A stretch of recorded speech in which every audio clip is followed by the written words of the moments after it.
And we have big breaking news coming in. This is regarding the NCERT curriculum in which there was a mention on judiciary and corruption. And now top government sources are saying that there are preparations which are underway to remove the portion of the NCERT's 8th grade social science textbook on the judiciary that has sparked this controversy.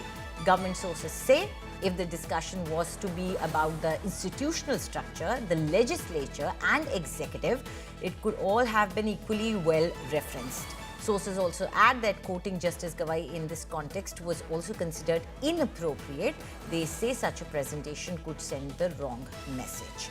Remember, the 8th grade social science textbook mentions issues such as pending cases in court and corruption in the judiciary, which is now being objected to. In fact, there was a comment made by the courts about this entire issue. Joining us right now on the phone line is India Today's Himanshu Mishra. Himanshu, finally it seems that whatever was written about the judiciary will be revised. देखिए, बिल्कुल इसमें कोई दो राय नहीं है कि सरकार का ये मानना है कि एनसीईआरटी की जो 8th स्टैंडर्ड की बुक है, जिसमें सोशल साइंस की जो बुक है उसमें न्यायपालिका को लेकर, जुडिशरी को लेकर जो चैप्टर है उसको लेकर वो नहीं होना चाहिए था, ये मानना है। साथ ही साथ उनका ये भी कहना है कि केवल न्यायपालिका के बारे में नहीं होना चाहिए था, ये जो है जुडिशरी के साथ साथ जो है वो कार्यपालिका पे भी जो है एडमिनिस्ट्रेशन पर भी सवाल होने चाहिए था। और जस्टिस गवाई को कोट करना ठीक नहीं था इस पूरे मामले में, और जिस तरीके से लिखा गया है वो भी ठीक नहीं है।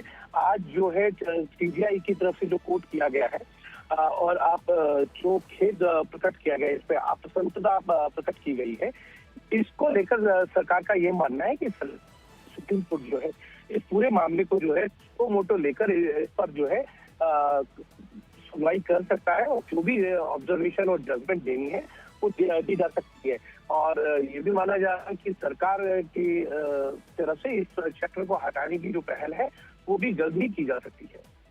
राइट हिमांशु, इसमें जो लिखा गया था उसकी आखिरकार जिम्मेवारी किस तक जाएगी? क्या एनसीईआरटी पर भी कोई सवाल पूछे जाएंगे या ये काम जब किया जाएगा तो सरकार की तरफ से किया जाएगा और इस बात को यही खत्म करने की कोशिश की जाएगी?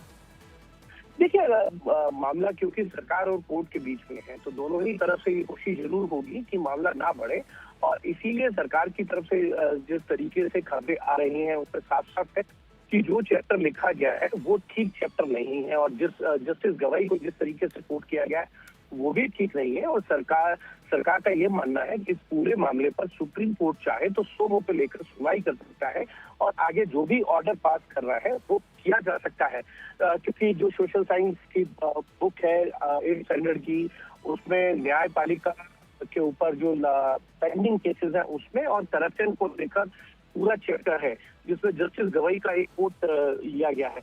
तो कहीं ना कहीं सरकार को ये लगता है कि इस तरीके की चीजें नहीं होनी चाहिए, और अगर कोई ऐसी चीज होती है तो उसमें पूरे तरीके से फैक्ट्स होने चाहिए। और यही इसी पर सरकार का ये भी मानना है, पीछे से जो खबर हम लोगों को मिल रही है कि इस पूरे चैप्टर को जो है वो हटाया जा सकता है, लेकिन उसका एक प्रोसेस है, उस प्रोसेस के तहत ही जो है ये पूरी कार्रवाई जो है वो होगी। जी शुक्रिया, thank you very much Himanshu, who is giving us this information that according to government sources the paragraph about judiciary and corruption will be removed.